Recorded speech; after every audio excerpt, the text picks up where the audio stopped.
So today I just wanted to show you a really fun, easy idea for an Easter card. And if you're like me, you're running a little behind on everything this year. And you still want to get your Easter cards out. So today I have a really easy one that you can make. And the first thing you want to do is load your Cricut mat with a couple different colors of cardstock. And I have a cream, a green, and then also a blue. And these all go together in a nice color scheme. And I also have a yellow piece of cardstock, and that's going to be for the backing. And in my Cricut machine, I have the Martha Stewart Crafts Seasonal Cake Art cartridge, and I love this cartridge because it has so many different images that you can use for every season of the year.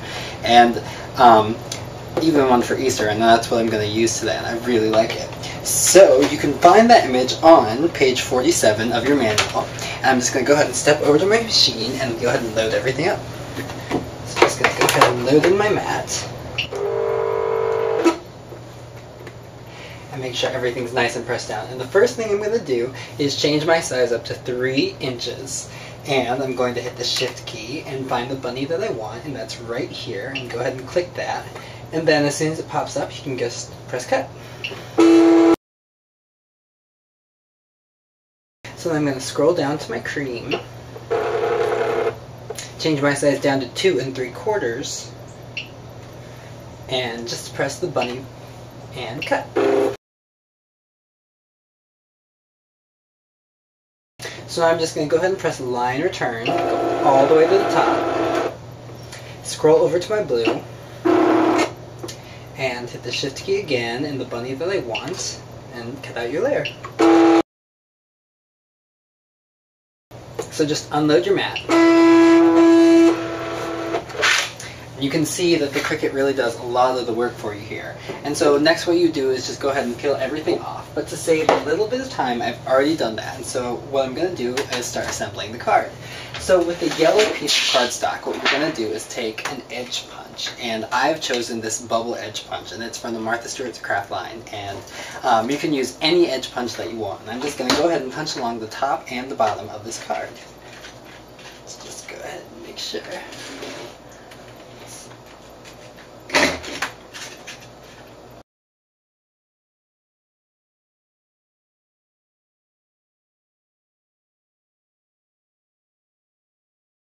Brush off any little scraps that you have.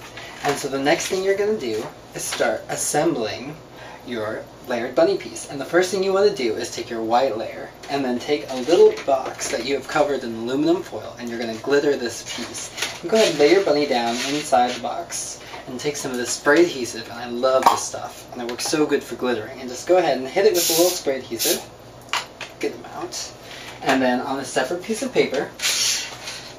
And the box is just to protect anything on your table from any excess glue that might spray out everywhere.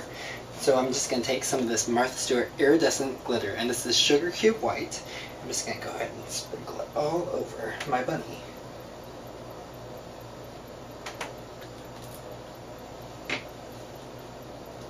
And then go ahead and shake off any excess glitter that you may have. Go ahead and lay that down to dry with the others. And don't forget to recapture any saved glitter on this piece of paper. You don't want to waste any.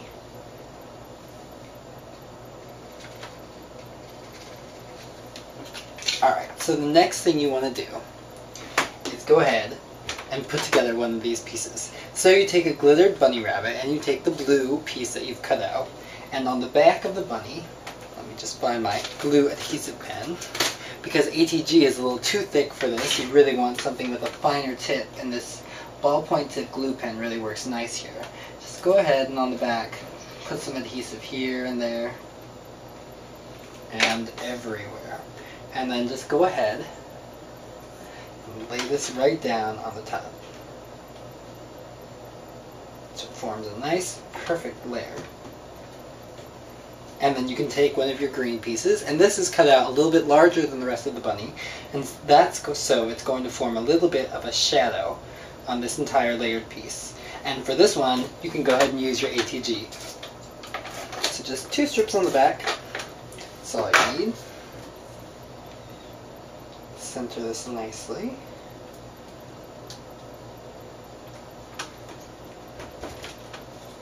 And then go ahead and take your yellow piece that you have already created, and 2 strips on the back of this green piece now of ATG.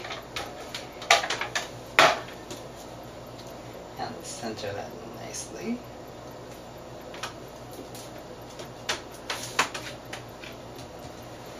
And now the next thing that you want to do is just go ahead and heat emboss your little sentiment on this. And I'm going to use the Tim Holtz Distress Embossing ink. And I love this stuff. It works so well.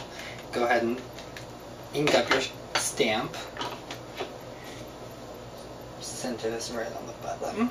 Press it down very nicely. And always on a separate piece of paper, you want to sprinkle this so you can recapture everything.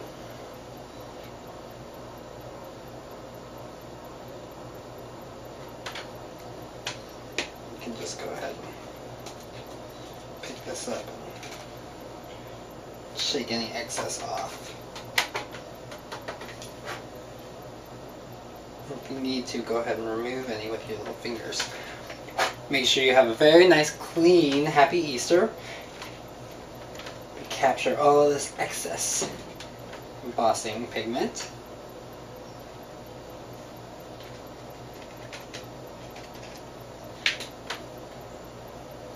And the next thing you do is heat emboss your card. So go ahead and turn on your tool, and then in the soft circles,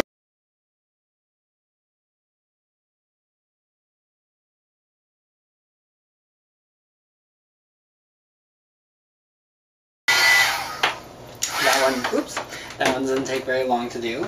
And so the next step, you just need to adhere this on to your card. And I should point out that this yellow piece of paper that I cut out in advance was 4 by 6 inches, and that fits perfectly on top of these 6.5 by 5 inch cards. So all you need to do to finish your card is go ahead and on the back, put the ATG, 2 strips, top and bottom, and center this right on top of your card.